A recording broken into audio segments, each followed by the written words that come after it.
गंभीरता से सुनेंगे, शांत होकर उसको अनुभव करेंगे अपने गुरु के प्रति, तो आपको बहुत आनंद आएगा।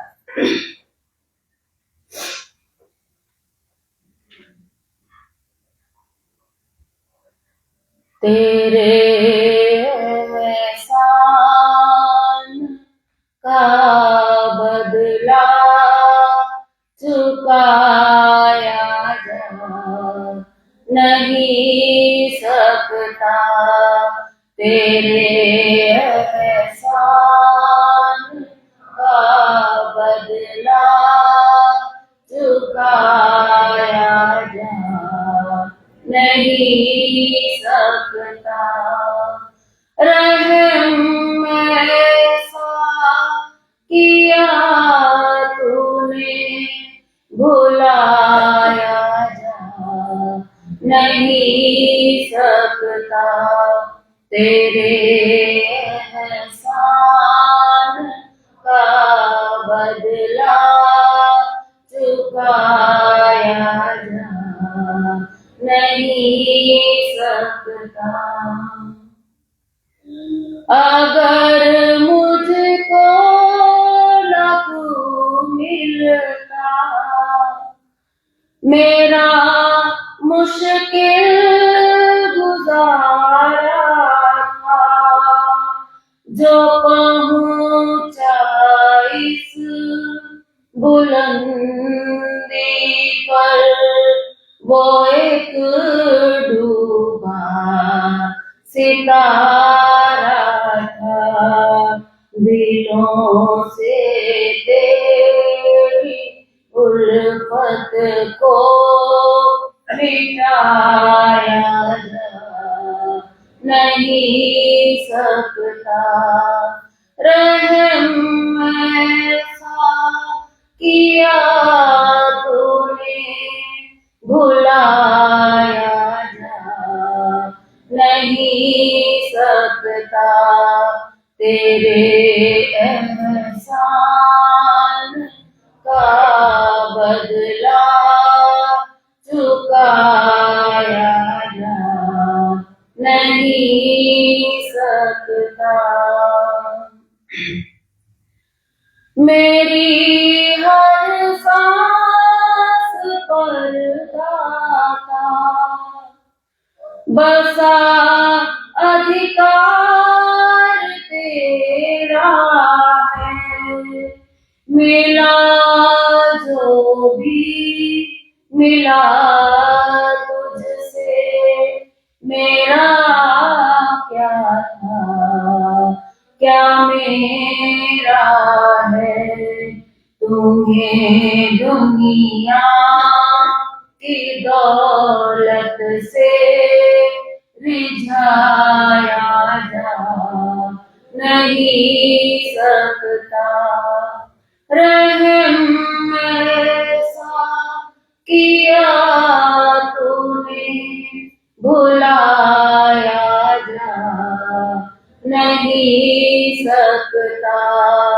तेरे एहसान का बदला चुकाया जा नहीं सकता।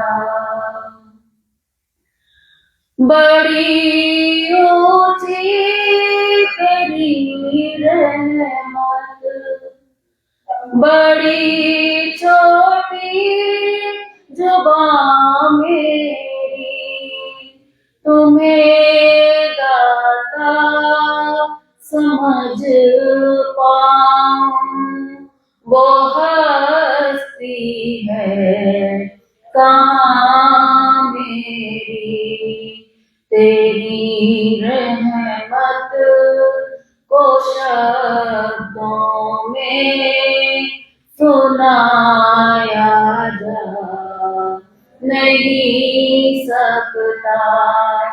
रहम ऐसा किया तूने भुलाया जा नहीं सकता।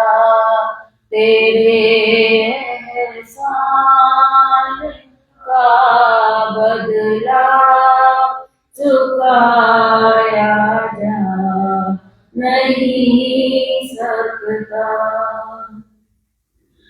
जगत जीवन पे साया हो, सदा तेरी इनायत का मुझे हो शौक दुनिया में सदा तेरी इबादत का। बिना तेरे इस जीवन को रिझाया जा नहीं सकता। रहम ऐसा किया तूने भुलाया जा नहीं सकता। तेरे एहसान का बदला चुकाया जा नहीं सकता।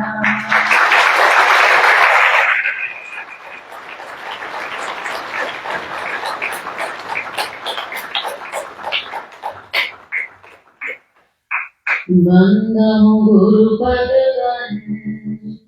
कृपा सिंधु नर रूप हरि। महामोहतम कुंज जासु वचन रवि कर विकर। सियावर रामचंद्र प्रभु जय शरण।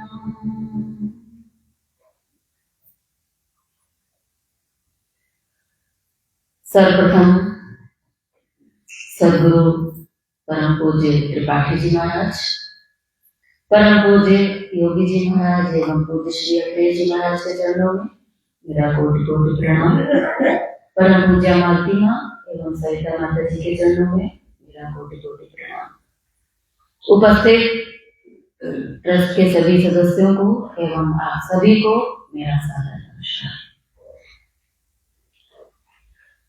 तप सेवा सुमरन का अध्ययन करने के लिए हम लोग यहाँ पर एकत्र हुए हैं।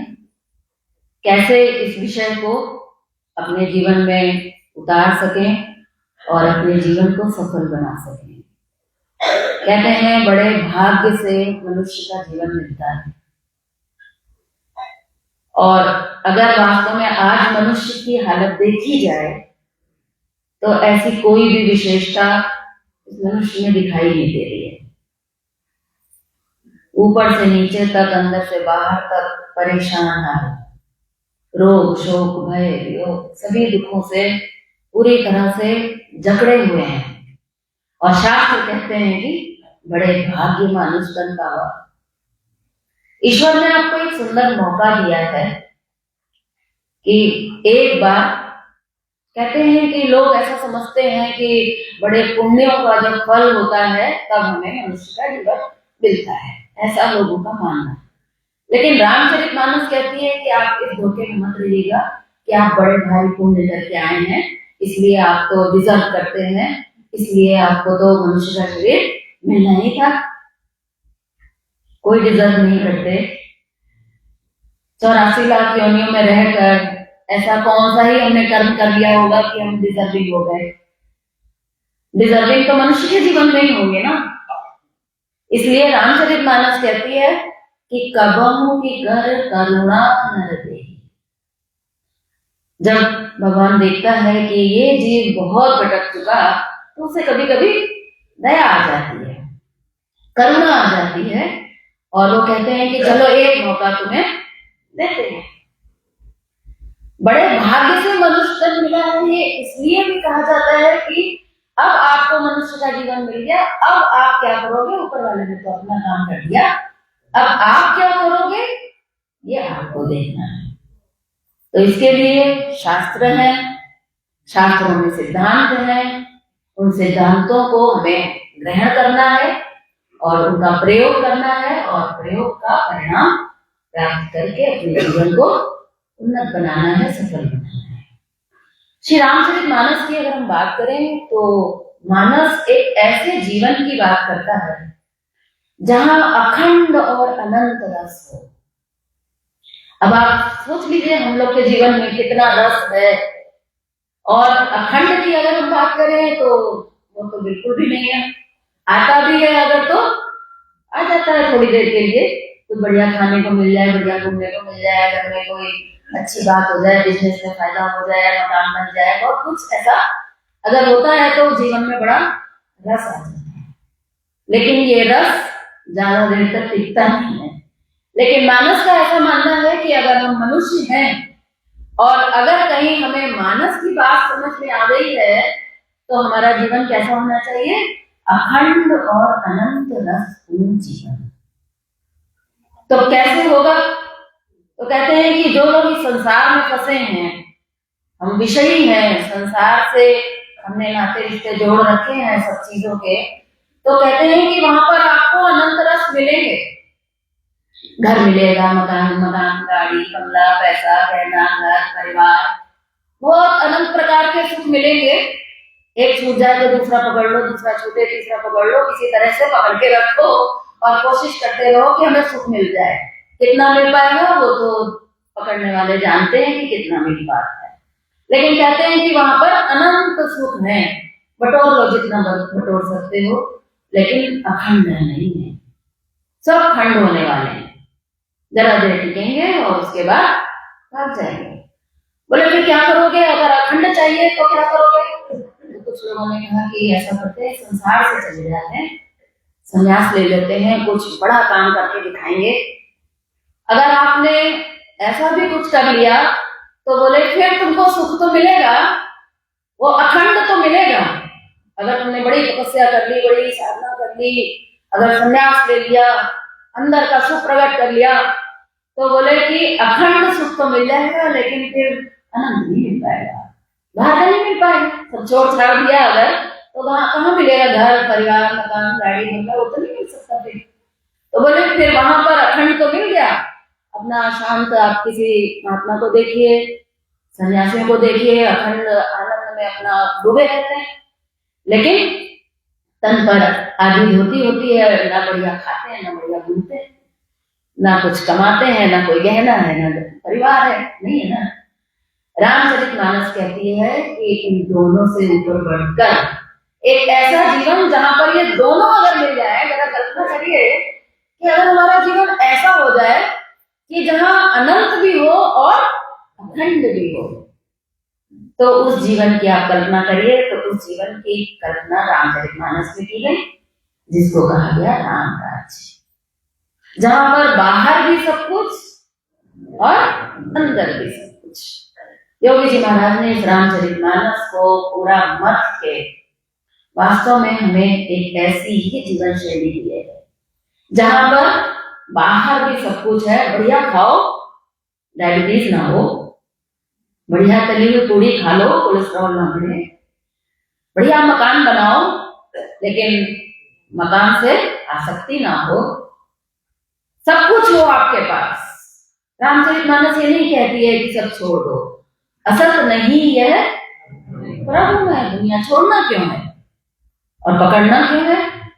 कहते हैं असत नहीं यह प्रभु है दुनिया, और नहीं है यह दुखदाई।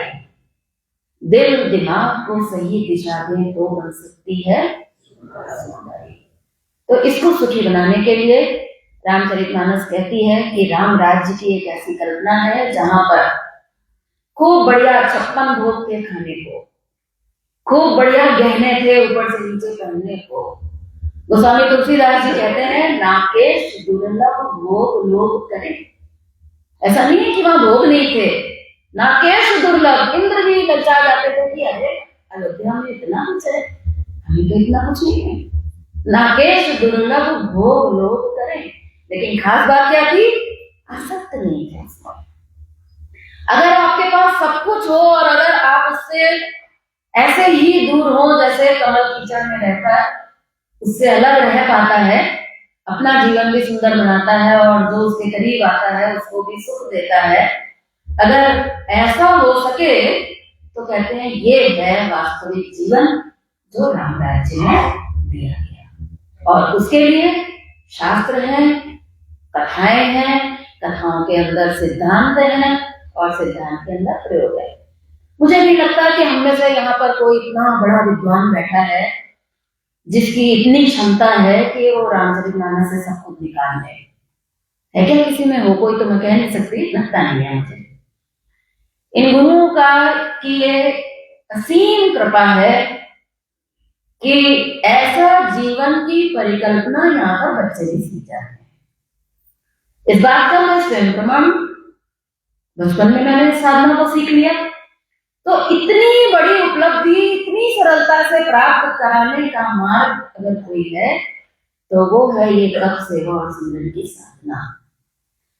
इसका इतने सरल सिद्धांत हैं, इतने वैज्ञानिक हैं, इतने व्यवहारिक हैं, इतना जल्दी रिजल्ट देने वाले हैं कि इसकी कल्पना केवल वही कर सकता है जिसने इनको अनुभव किया है, जिसने इसको अपने जीवन में उतारा है।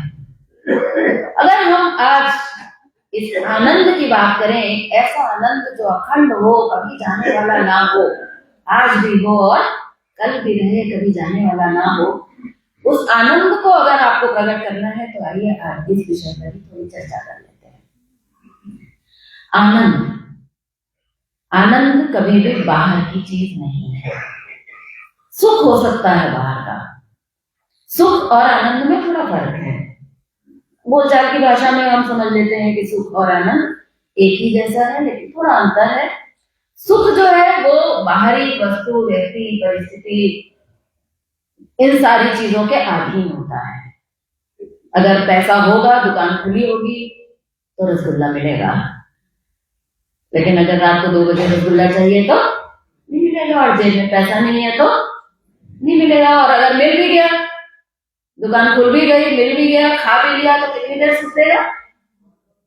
बहुत शॉर्ट, बहुत ही क्षणिक। तो इसको कहते हैं सुख। लेकिन आनंद कभी भी हमें किसी भी वस्तु, व्यक्ति या परिस्थिति से मिलता नहीं। आनंद जब भी मिलता है, जिसको भी मिला है, जिसको भी मिलेगा, कहां से मिलेगा? अपने अंदर से मिलेगा। सवाल ये उठता है कि अगर हमारे अंदर इतना आनंद है, कहते हैं ना पानी बिच मीन प्यासी रे, मोह सुन सुन आवर हंसी रे, तो बात तो बड़ी गहरी सी है, लेकिन इस गहरी सी बात को सरल बनाया जा सकता है। कहते हैं कि अगर आपको इस आनंद को पाना है तो सबसे पहली शर्त क्या होगी? बाहर से छोड़ना पड़ेगा। बाहर का भरोसा हमें साइड में रखना पड़ेगा। उसके भरोसे नहीं बैठ सकते। उसके भरोसे बैठेंगे तो कभी हंसना, कभी रोना। अगर जिंदगी में हमेशा हंसना चाहते हैं और उस आनंद को पाना चाहते हैं तो उस आनंद के विज्ञान को आपको थोड़ा समझना पड़ेगा। अगर हमारे बीच इतना, हमारे अंदर इतना आनंद है तो हम क्यों इतनी सी चीज के लिए भटक रहे हैं? हर समय क्यों हम बेचैन हैं उस आनंद को पाने के लिए? वो बेचैन हम इसलिए हैं क्योंकि आनंद तो है लेकिन ढका हुआ है। सारी थ्योरी रामचरितमानस की इन्हीं विकारों की है। मामला अगर ढका नहीं होता, अगर वो परमात्मा ढका नहीं होता, कोई आवरण नहीं होता, तो सारी बात बन जाती। लेकिन बात इतनी आसान बनाई नहीं ना ऊपर वाले ने। तो इंसान क्या करता है? अपने कुछ गलत जानने के कारण, कुछ गलत मानने के कारण, कुछ गलत करने के कारण, अनजाने में बेचारा चाहता तो था आनंद, लेकिन बदले में मिल जाता है। ये आनंद हमारा ढका हुआ है। सबका, जितने भी हम दुखी हैं, अगर इस क्षण सुखी है तो समझ लीजिए इस क्षण नहीं ढका। 2 घंटे बाद अगर हम दुखी हैं तो इसका मतलब 2 घंटे बाद ढका। यही मतलब है ना। अभी इस हॉल की लाइट जल रही है तो रोशनी है, अभी 1 घंटे बाद यहाँ की रोशनी बंद हो जाएगी। तो जितनी देर प्रकाश चाहिए उतनी देर स्विच ऑन करके रखना पड़ेगा, और जब अंधकार चाहिए, अब यहाँ इस उदाहरण में तो अंधकार चाहिए कह सकते हैं, अंदर तो हमें अंधकार चाहिए नहीं, हमें तो हमेशा प्रकाश चाहिए। जानना पड़ेगा कि स्विच कहाँ है, कौन सा स्विच ऑन है, कौन सा स्विच ऑफ है, और वो कैसे हमेशा परमानेंट उसको डायरेक्ट कर दिया जाए, स्विच का चक्कर ही ना रहे। डायरेक्ट कनेक्शन अगर करना है तो हमें ये पता चलना चाहिए कि कनेक्शन हमारा कहाँ टूट रहा है। और जब आप अध्ययन करेंगे तो आप पाएंगे कि ये कनेक्शन हमारा टूट रहा है हमारी इच्छाओं से। मनुष्य के अंदर इतनी इच्छाएं भरी पड़ी है, इतनी इच्छाएं हम छड़ छड़ करते रहते हैं। और आश्चर्य की बात यह है कि ये इच्छाएं हम इसलिए करते हैं कि हम सुखी हो जाए, इसीलिए तो करते हैं ना, कि हमारे अंदर तरह तरह की इच्छाएं आएंगी, फिर हम उसको पूरा करेंगे और फिर हमें मजा आएगा, फिर हमें सुख मिलेगा, फिर हमें आनंद आएगा। हम तो आनंद के धोखे में हैं। वास्तव में अगर आ भी गया तो आनंद तो आने वाला नहीं है, आएगा भी तो क्या आएगा, सुख ही आएगा, टेम्परेरी ही आएगा। लेकिन हम इस भ्रम में हैं और बढ़ चढ़कर हम अनेक प्रकार की इच्छाएं अपने अंदर पैदा करते रहते हैं। आप कभी अपने शांति से बैठिएगा तो अपने ऊपर थोड़ा विचार करके देखिएगा कि आप किस समय सबसे ज्यादा सुखी होते हैं और किस समय सबसे ज्यादा दुखी होते हैं। जब कुछ मिलता है उसके अलावा, वो तो जब मिलता है तब तो सुखी होते ही हैं, और जब कुछ चला जाता है तो दुखी होते ही हैं। इसके अलावा जब कुछ नहीं मिलता है तब आप किस समय सुखी होते हैं और किस समय दुखी होते हैं, आप थोड़ा अपने ऊपर कभी चिंतन करिएगा तो आप स्वयं इस बात को महसूस कर पाएंगे। सेवा का सिद्धांत किताब दे दीजिएगा, सेवा का सिद्धांत। तो आप पाएंगे कि जब आपके मन में कोई इच्छा जिस वक्त नहीं होती है तो आप मौज में होते हैं। जब भी हमारे अंदर कोई इच्छा नहीं होगी तो आप देखेंगे कि बड़ा शरीर भी हल्का है, मन भी हल्का है, एक अलग सी मौज का आप अनुभव कर सकते हैं। लेकिन जिस क्षण हमारे अंदर किसी प्रकार की, छोटी से लेकर बड़ी तक किसी भी प्रकार की कोई भी इच्छा पैदा हो जाती है तो आप अनुभव कर पाएंगे कि उसी समय आपके अंदर एक बेचैनी पैदा हो जाती है। कभी आपने सोचा है कि ये बेचैनी क्यों पैदा होती है? इस इच्छा की वजह से ये बेचैनी कहां से आती है? जवाब बहुत सरल है।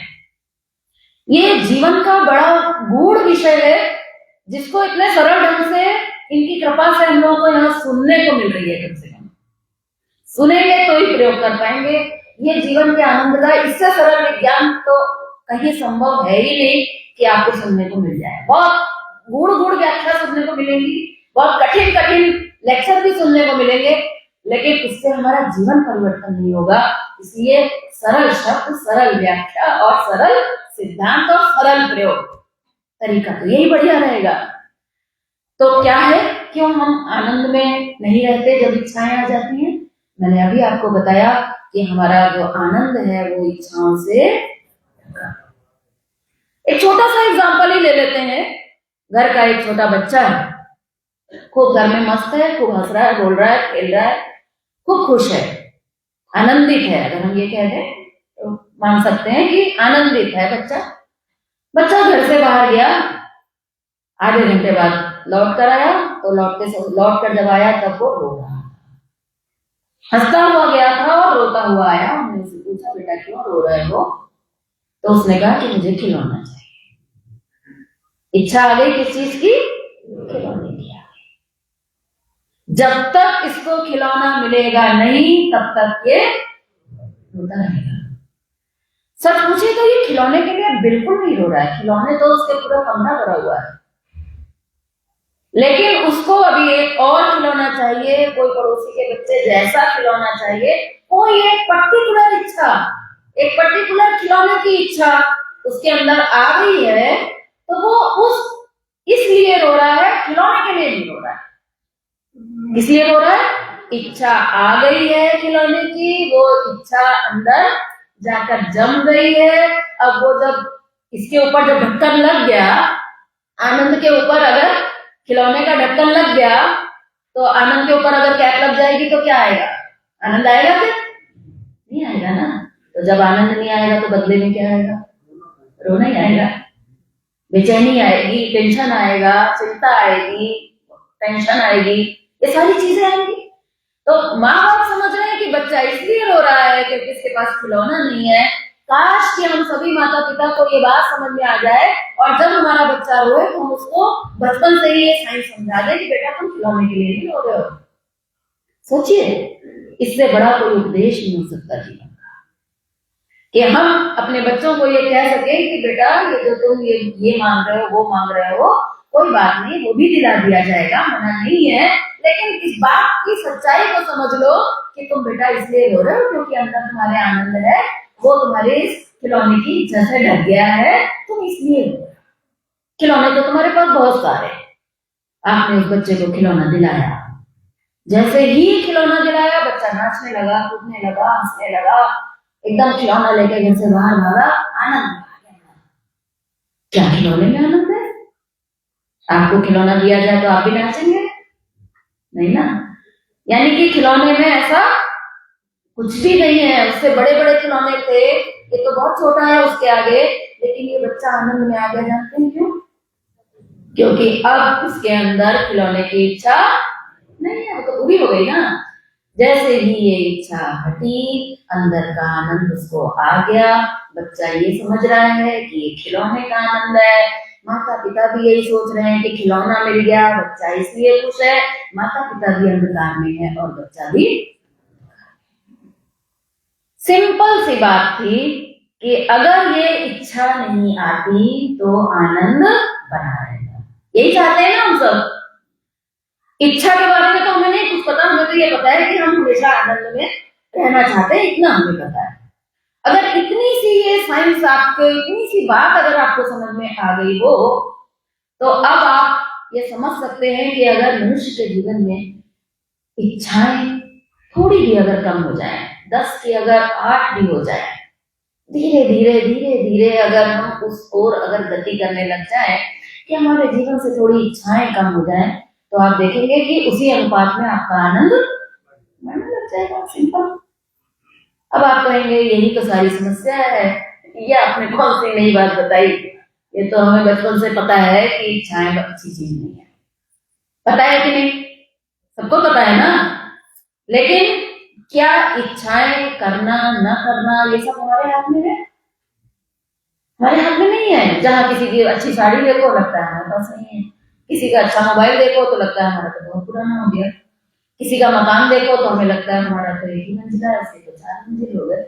लगता है ना, देखते ही तुरंत इच्छा आ जाती है, चाहो ना चाहो ये हमारे हाथ में। एक आपको अपने जीवन की एक छोटी सी घटना बताती हूँ जो मुझे आज भी ध्यान है, और वास्तव में हम सबके जीवन में ऐसा ही होता है। मैं एक बार एक सत्संग सुनकर आई। बड़ा सौभाग्य था कि आध्यात्मिक परिवार में जन्म हुआ। हमारे विशेष रूप से हमारे नाना नानी जी बहुत आध्यात्मिक परिवार से थे। उनके घर बड़े बड़े संतों के सत्संग होते थे, और जब सत्संग के लिए कोई संत आते थे तो हम लोग सुनने के लिए जाते थे। और मेरा कुछ बचपन से ऐसा स्वभाव था कि किसी भी सत्संग में जाना तो ये वाणी सीख लेना। 5 बजे से सत्संग है तो 4:30 बजे से जाकर बैठना, इतनी छोटे में भी मुझे शौक था। तो मैं वहां जाकर बैठी और वो जो संत जी ने सत्संग किया उसको मैंने बहुत ही गंभीरता से सुना। मुझे याद नहीं है, बट मुझे लगता है कि शायद कितनी उम्र रही होगी, शायद मैं 6ठी-7वीं क्लास में पढ़ती रही होंगी। तो सत्संग सुना, और उस सत्संग का उस दिन सार ये था कि संत जी केवल एक ही बात बता रहे थे कि कामनाओं को कम करो, कामनाओं को कम करो, नहीं तो जीवन ये हो जाएगा, वो हो जाएगा, 84 लाख में भटक जाओगे। तो बहुत बड़ा गहरा सत्संग था, इतना सरल नहीं था जितना अभी हो रहा है, काफी कठिन था। लेकिन एक बच्चे की तरह मैं उसमें से केवल एक ही बात निकाल पाई कि इच्छा करनी है, अगर जीवन बढ़िया बनाना है तो इच्छा करनी। तो मैंने कहा ये बात मैं इनकी पकड़ लेती हूँ। मैंने पक्का निश्चय कर लिया कि मैं इस पर आज से मेहनत करूंगी। मैंने रात भर बहुत चिंतन मनन किया, पूरा अपने आप को तैयार किया कि एक चीज तो मुझे आज अच्छी मिल गई है। क्योंकि वो बार बार कह रहे थे कि अगर इच्छाओं को अगर कंट्रोल कर लिया तो जीवन ही सफल हो जाएगा पूरा। तो मुझे लालच आया कि जीवन सफल बनाना है तो करना पड़ेगा। खूब मन को पक्का कर लिया कि बस आज से मैं इच्छाएं नहीं करूंगी, आज से कुछ डिमांड नहीं है, आज से कुछ मांगूंगी नहीं, इच्छाओं को खत्म कर दूंगी। खूब मन, सवेरे उठी तो मन बड़ा प्रसन्न था कि मैंने कुछ अच्छा अचीवमेंट किया है, कुछ उपलब्धि हुई है मुझे। और फिर मैं स्कूल चली गई। मैं साइकिल से स्कूल जाती थी तो साइकिल से गई स्कूल। मेरी एक सहेली भी मेरे साथ में आती थी। उस दिन जब मैं साइकिल से स्कूल पहुंची तो देखा कि मेरी सहेली नई साइकिल से आई थी स्कूल और ऐसी सपनों वाली साइकिल थी कि पूछिए माँ। और मेरी साइकिल, मेरी पूरी साइकिल में जंग लगा हुआ था। जेंट साइकिल थी, बहुत ऊंची वाली, डंडे वाली, जो मेरे पापा ने सेकंड हैंड किसी से लेकर मुझे दी थी। रोज जाती थी मैं, मुझे कोई दिक्कत नहीं थी, बढ़िया चलती थी, कोई प्रॉब्लम नहीं थी, खुद प्रैक्टिस थी, उसी से जाती थी। लेकिन उस दिन जैसे ही मैं स्कूल पहुंची और उसकी साइकिल पर जो मेरी नजर पड़ी, मैं आपको सच कहती हूँ, मेरे रात भर का चिंतन मनन सत्संग सब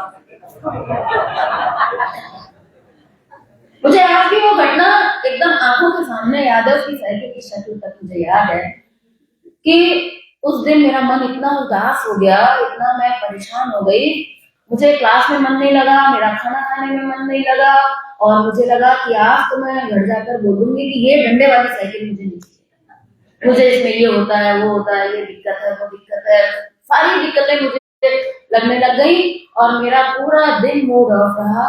और मैं उसके बाद घर आई, तब मैंने अपने आप से पूछा, मैंने सोचा कि ये क्या हो रहा है। मैं सोच रही हूँ फिर घर आकर कि मुझे क्यों हो रहा है ऐसा, ठीक तो है मेरी साइकिल, लेकिन मेरा मन मेरे ऊपर हावी हो रहा है कि नहीं, ठीक नहीं हो रहा है, सब गड़बड़ हो रहा है। जब मैं स्कूल गई थी तो हंसते हंसते गई थी और आई तो जब गई थी तो साइकिल की इच्छा मेरे अंदर नहीं थी, और जब आई थी तो उस इच्छा ने मुझे घेर लिया था, घेर नहीं लिया था, पूरी तरह से जकड़ लिया था। यही हम सबका हाल है। इच्छा तो कम करनी चाहिए, ये सारी दुनिया को पता है, मुझे भी पता ही चल गया था ना। मैं कह सकती हूँ कि सूचना मिल गई थी मुझे, जीवन के सिद्धांत की मुझे सूचना मिल गई थी, अनुभव नहीं था। अनुभव कौन कराए? गुरु हमें अनुभव भी कराता है। तब जब मैं योगी जी महाराज से मिली, तब मुझे पहली बार समझ में आया कि इच्छाओं को कम करना इतनी तो बड़ी बात नहीं है। आपने भी बहुत बड़े बड़े सत्संग सुने होंगे, बहुत से संतों को सुना होगा, सभी लोग ये तो बताते हैं कि तुमको ये करना है, ये करना है, तो वैसे हो जाओ, तुम वैसे हो, लेकिन कैसे हो, उसका रास्ता, उसकी टेक्निक, उसका सरल मार्ग, वो कहीं ना कहीं कमी है, मुझे लगती है। ये तो पुरानी बात हो गई। अब तो 15 साल की उम्र में तो योगी जी ही मिल गए, तो ऐसी समस्या ही सॉल्व हो गई, क्योंकि वो हर चीज को लास्ट तक पहुंचा के ही पूरा करते थे, कि कोई भी समस्या को बीच में छोड़ते ही नहीं थे वो। तो उन्होंने जब समझाया कि इच्छाओं को कम करने का बहुत सरल टेक्निक है मेरे पास, जब मैं उनसे मिली, तब मुझे एक बार फिर वो साइकिल वाली घटना याद आई और मुझे लगा कि आज पहली बार मुझे इतनी पुरानी समस्या का समाधान आज है। क्या हुआ उस दिन? उस दिन घर आके रोए, फिर क्या हुआ, साइकिल मांगने से मुझे मिल तो नहीं गई, बहुत साल बाद जाकर मुझे दूसरी साइकिल मिली, समाधान तो नहीं हुआ ना, इच्छा तो अंदर पड़ी रह गई, दबी रह गई, तो आनंद तो नहीं आ पाया ना। जब योगी जी महाराज ने कहा कि इच्छाओं को अगर आपको खत्म करना है, ये आपके वश में, क्योंकि मन इंद्रियों के माध्यम से बाहर खिंच जाता है। लोग सुन रहे हैं लगातार अनेक वक्ताओं से इस बात को सुन रहे हैं कि आपने देखा, गुरु जी बता रहे थे ना, आपने देखा ऐसी घड़ी है, जब आपने सुना कि ऐसा खाने की चीज बन गई, सब लोग सुन रहे थे।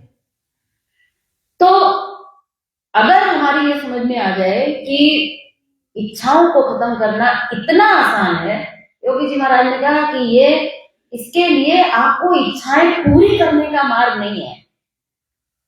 कितनी इच्छाएं पूरी करेंगे? बच्चे को आपने खिलौना दिला दिया, कल को वो कुछ और मांगेगा तो दिला देंगे क्या? अगर मुझे साइकिल मिल जाती तो कल को कोई कार में भी तो आ सकता था, मेरी कोई सहेली कार में भी आ सकती थी। तो कहां तक आप इच्छाओं को पूरी करेंगे? इसलिए पूरी करना उपाय नहीं। अगर आपको टेम्परेरी चाहिए कि चलो पूरा नहीं मिल रहा है, थोड़ा सा ही मिल जाए, तो इच्छाएं करते रहिए और उसको पूरा करते रहिए, जितना आपके हाथ में होगा उतना पूरा कर पाएंगे। सारी इच्छाएं तो कोई भी अपनी पूरी कर ही नहीं सकता।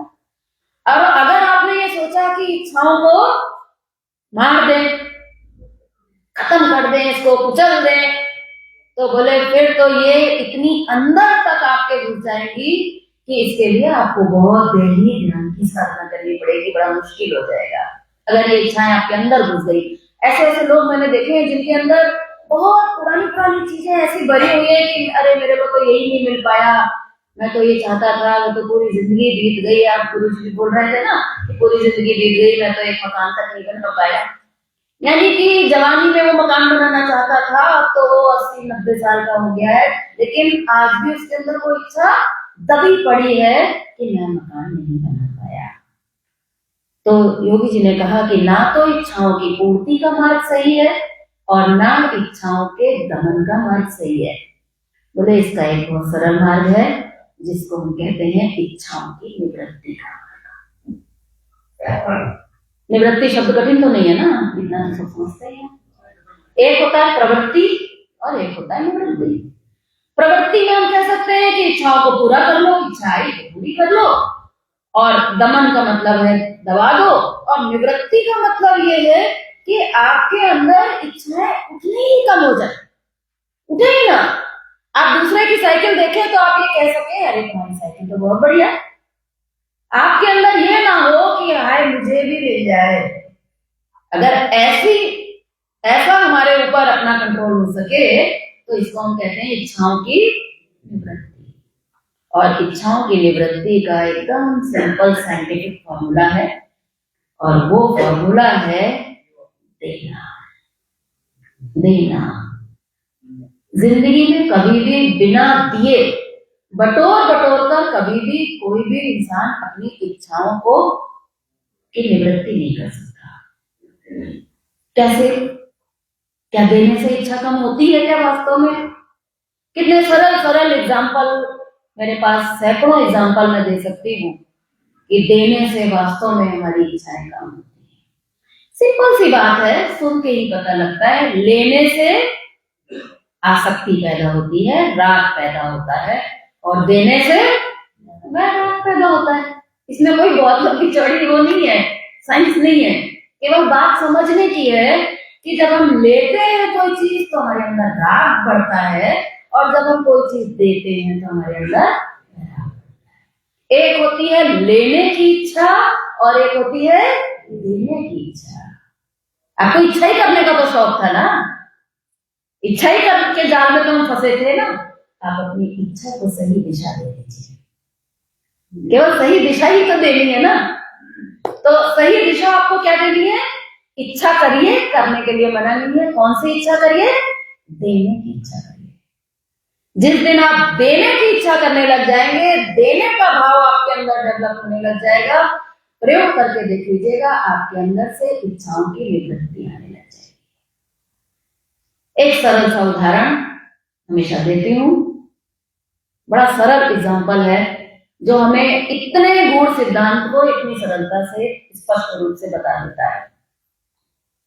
हमारे घर में हम जब किसी की दावत करते हैं, 50 लोगों को खिलाते हैं, पिलाते हैं, बढ़िया बढ़िया व्यंजन बनाते हैं, अपने हाथों से खिलाते हैं।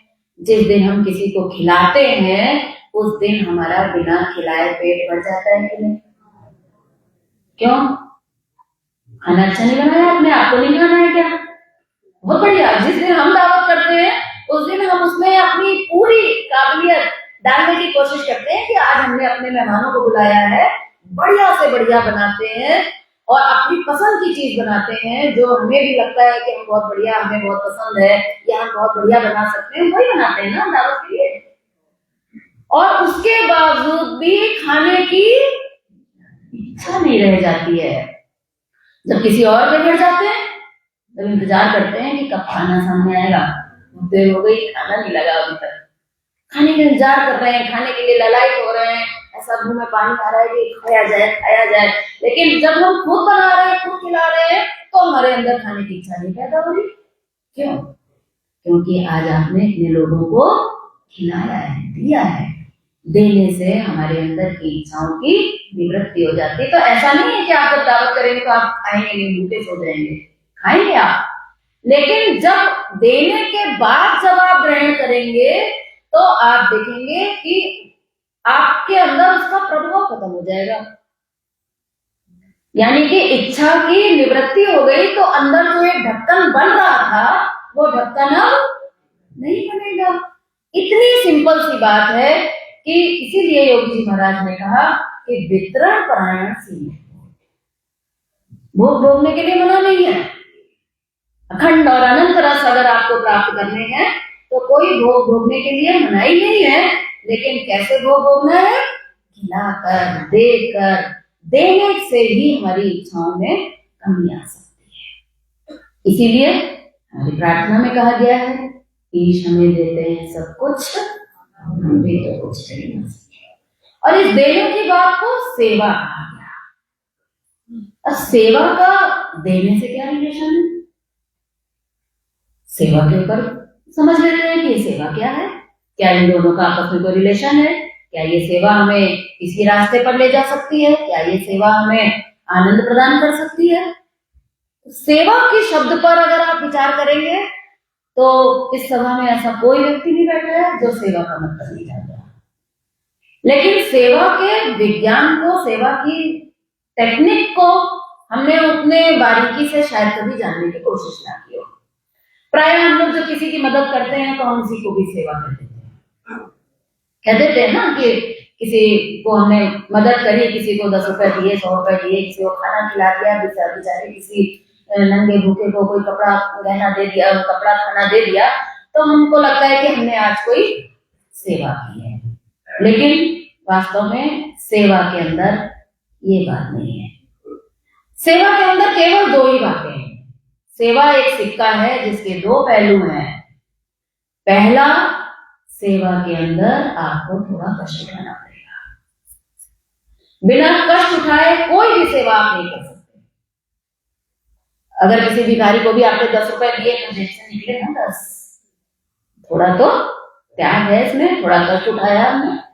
सेवा के अंदर सबसे पहला नियम, विज्ञान का नियम है ये, कि सबसे पहला नियम है कि आपने दुख उठाया। और सिक्के का दूसरी तरफ क्या है? सेवा का दूसरा पहलू ये कहता है कि आपने दूसरे को सुख दिया। यानी कि सेवा का मतलब क्या है? दुख उठाना और सुख देना। आप कहेंगे हम तो सुख उठाने का प्रवचन सुनने आए थे, यहाँ दुख उठाने की बात सिखाई जा रही। थोड़ा तो उल्टा लगा। विज्ञान में सब कुछ साफ साफ नहीं होता, अध्यात्म में भी सब कुछ साफ साफ नहीं होता। लेकिन जब उसके अंदर घुसो, थोड़ा सा भी अगर उसकी एनालिसिस कर लो, थोड़ा सा भी उसको अगर दिमाग और दिल का प्रयोग कर लो, तो पिक्चर एकदम साफ रहती है। जब पहली बार मैंने सुना कि अच्छा ये है सेवा, तो मुझे लगा कि ये ठीक नहीं है। मुझे तो दुख नहीं चाहिए, मैं तो सुख ही लेना चाहती हूँ। दुख तो यहाँ मिटाने आए थे, अब यहाँ उल्टा और पहले ही दुख कम है क्या कि यहाँ कह रहे हैं दुख उठाओ और दुख ओढ़ लो। तो मैंने कहा ऑलरेडी इतने हैं, अब और नहीं ओढ़ना, मुझे तो सुख चाहिए। लेकिन जैसे जैसे विषय को समझा, किताबों को अध्ययन किया, गुरु जी को सुना, जीवन में प्रयोग किया थोड़ा, तब बात समझ में आई कि ये बात तो एकदम सीधी है। विज्ञान के विद्यार्थी थे, योगी जी महाराज ने विज्ञान के आधार पर ही समझाया। उन्होंने समझाया कि इस धरती पर एक बहुत सुंदर नियम काम करता है, जिस नियम को हम कहते हैं क्रिया और प्रतिक्रिया का नियम। यह नियम कहता है कि जो तुम दोगे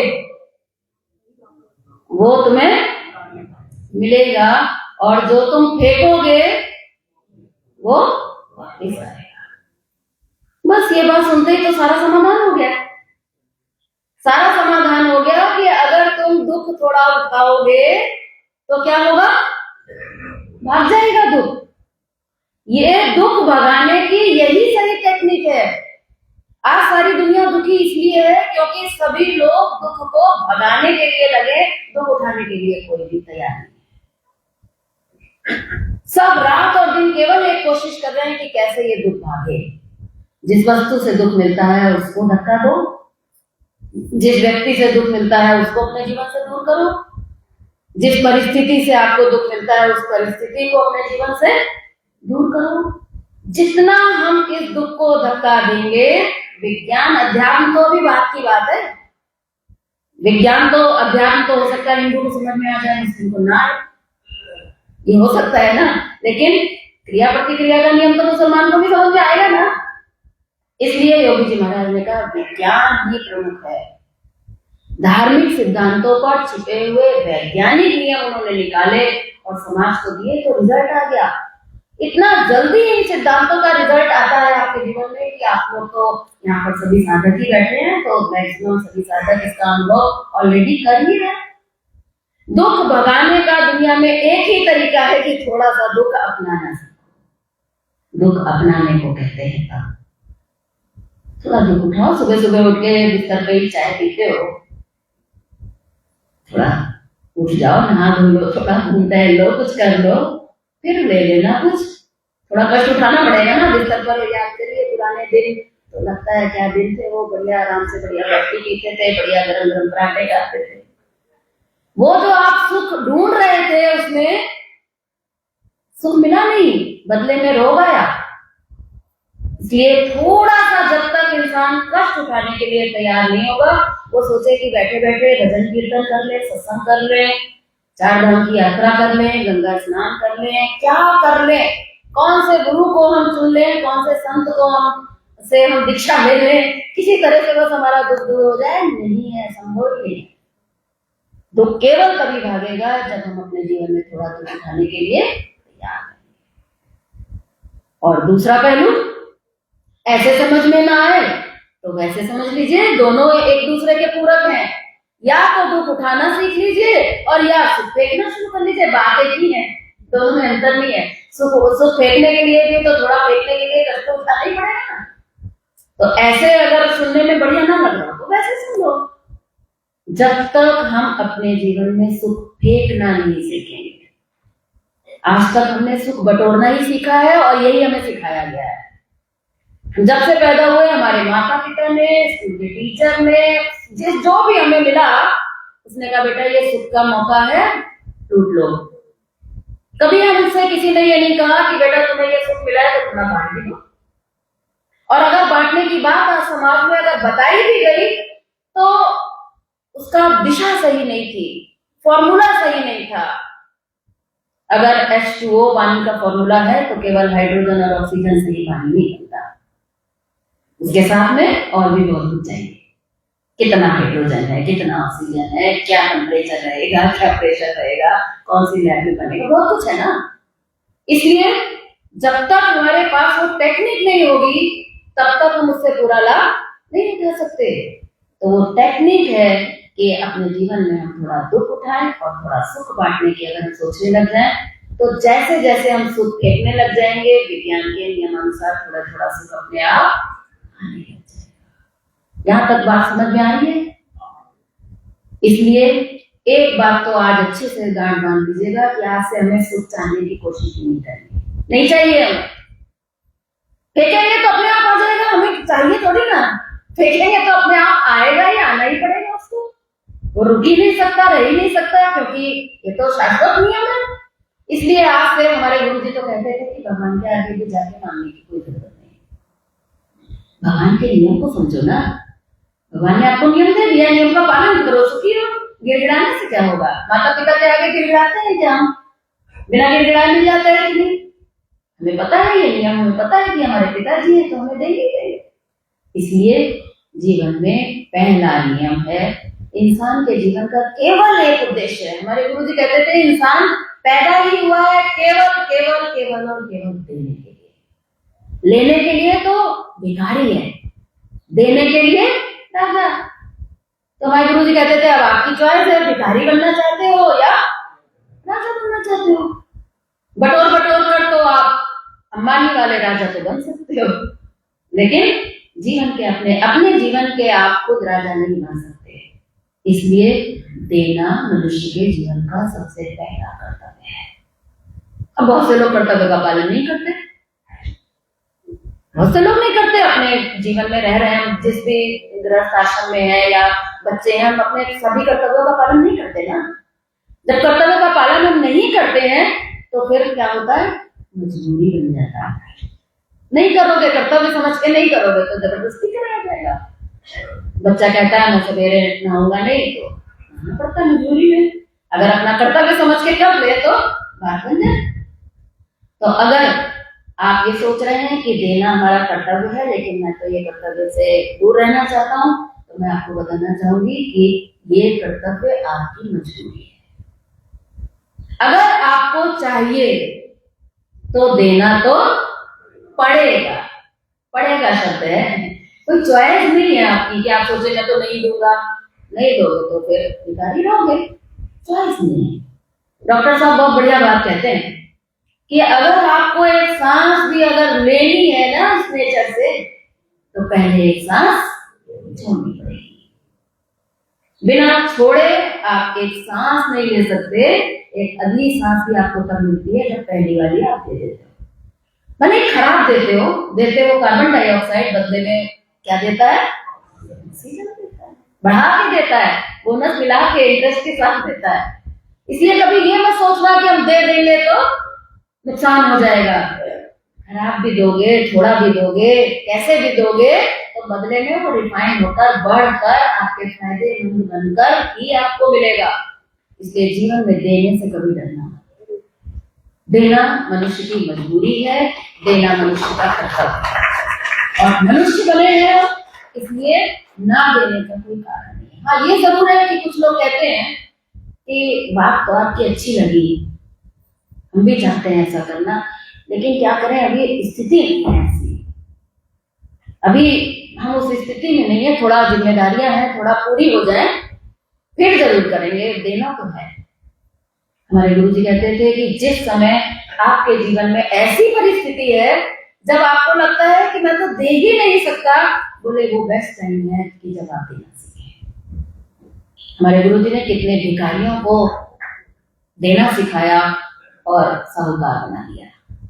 भागवत में लिखा है, भीख से भीख दे, 3 लोग चीज है।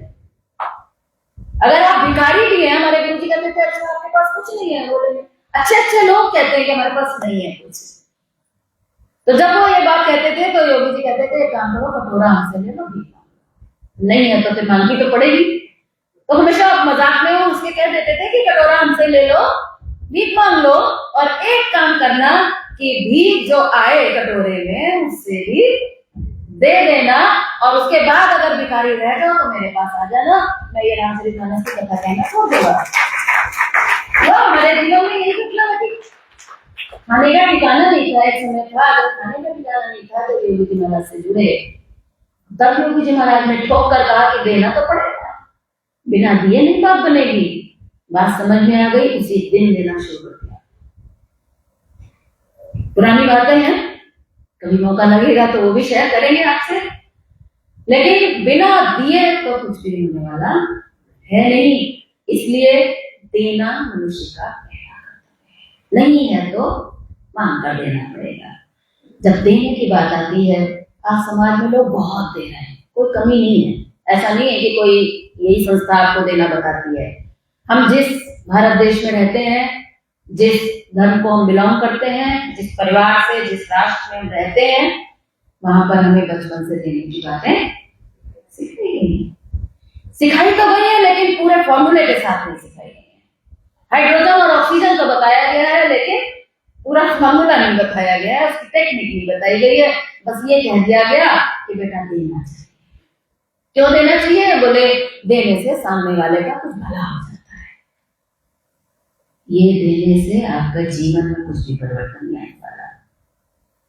जब तक आपके अंदर देते समय अगर ये भाव नहीं है कि मैं दे रहा हूं, कृतज्ञता का भाव जब तक ये नहीं है कि लेने वाला मेरे ऊपर एहसान कर रहा है, जब तक देने के समय आपके अंदर ये भावना नहीं है, तब तक ये देना आपके जीवन में बहुत ज्यादा फायदेमंद नहीं होगा। इसलिए इस फॉर्मूले को पूरा करने के लिए हमें बड़ी बारीकी से बताया गया है कि कैसे देना है, कितना देना है, किसको देना है, क्या समझ के देना है, कब देना है और कैसे। उसकी टेक्निक को बताते हुए योगी जी महाराज ने कहा कि जो कुछ हमें मिला है प्रभु से, हम लोग कहते हैं हमारे पास ये नहीं है, वो नहीं है। गुरु जी कहते थे जो नहीं है उसका रोना क्यों होते हो, जो है उसकी बात करो। तो कहते हैं जो कुछ हमें मिला है, जो मिला है उसकी बात करो। बोले अरे नहीं मिला है भाई, हम तो 1 लाख का हमारा खर्चा है महीने का, लेकिन सैलरी तो 85,000 है ना, नहीं मिला है। 50,000 तो मिला है। हम वो 50,000 तो देख रहे हैं जो हमें नहीं मिला है, लेकिन वो 50,000 जो मिला है वो क्यों नहीं देखते? थाली में अगर 4 रोटी नहीं आई, हमको 4 रोटी की भूख थी, थाली में 4 नहीं है, अगर 2 ही है, तो 2 क्यों नहीं हम देख सकते? उस 2 में से हम क्यों नहीं देना सीख सकते? तब कहते हैं कि हवा प्रकाश हमें मिलता है, मेघों से मिलता है पानी, यदि बदले में कुछ नहीं देते, देने की नियत ही नहीं रखते, अगर आप कुछ भी देना ही नहीं चाहते, तो कहते हैं इसे करेंगे बेईमानी, और इसीलिए दुख भोग रहे हैं, इसीलिए दुख भोग रहे हैं। तो दुख को दूर करना सीखें। तो क्या करना होगा? हमें जानना होगा, हमें ये समझना होगा कि हम जो देने की बात कर रहे हैं, तो जो हमारे पास है हमें उसमें से देने की बात करनी है। जैसे मैंने अभी कहा, भीख से भीख दे 3 लोग जीत में। तो क्या क्या है हमारे पास, क्या देना है? आपको बता सकते हैं आप में से कोई क्या देना है?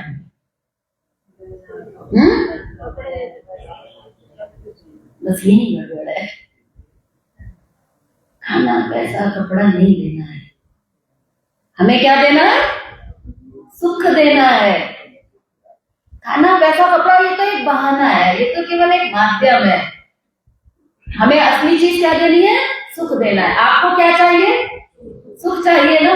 जो चाहिए वही तो फेंकेंगे, ये बात निश्चित है। रोटी फेंकोगे रोटी आएगी, पैसा फेंकोगे पैसा आएगा, लेकिन सुख फेंकोगे तो सुख आएगा। अब आप देख लो, आपको रोटी चाहिए कि सुख चाहिए? रोटी तो घर में बहुत भरी पड़ी है, सुख नहीं है, इसलिए सुख फेंकना है हमें। किसके माध्यम से? खाना पैसा कपड़ा योग्यता अन्य चीजों के माध्यम से हमें फेंकना है सुख। क्या क्या सुख हमें मिले? इंसान को, मेरा ऐसा मानना है कि सबसे पहला सुख अगर किसी चीज से मिला है तो वो है भोजन से। खाने का सुख एक ऐसा है कि सोच सोच के मुंह में पानी आता रहता है। सही कह रही? बीमार आदमी भी खाना चाहता है, बीमार आदमी पैसा नहीं चाहता, बीमार आदमी बढ़िया साड़ी गहना नहीं चाहता, बीमार आदमी खाना वो भी चाहता है। मुझे ऐसा लगता है खाने का सुख बहुत बड़ा सुख है, और अगर इस खाने से हमने अगर देना सीख लिया तो आपके जीवन में बड़ा ही क्रांतिकारी परिवर्तन आने वाला है। अगर आपने केवल अपनी 2 रोटी में से एक आधी रोटी भी अगर आपने खिलाकर खानी सीख ली, तो इसके बदले में आपको स्वास्थ्य भी मिलने वाला है, इसके बदले में आपके घरे भंडार भी मिलने वाले हैं, और इसके बदले में आपको रोटियों की अनासक्ति मिलने वाली है। जो आप रोज सोचते हैं कि मैं 2 ही खाऊंगा, होता है ना बहुत बार ऐसा कि हम लोग सोचते हैं कि नहीं आप ज्यादा नहीं खाएंगे, 2 ही खाएंगे या 1 ही खाएंगे, लेकिन जब खाने बैठते हैं तो 3 और 4 खाई जाते हैं ना। क्यों खा जाते हैं? आसक्ति। इसलिए सबसे पहली चीज हमारे शास्त्रों में लिखा है कि अपने भोजन का चतुर्थांश, अपने भोजन का 1/4 हमें उस प्रभु को अर्पण करके खिलाना है। देना किसको है?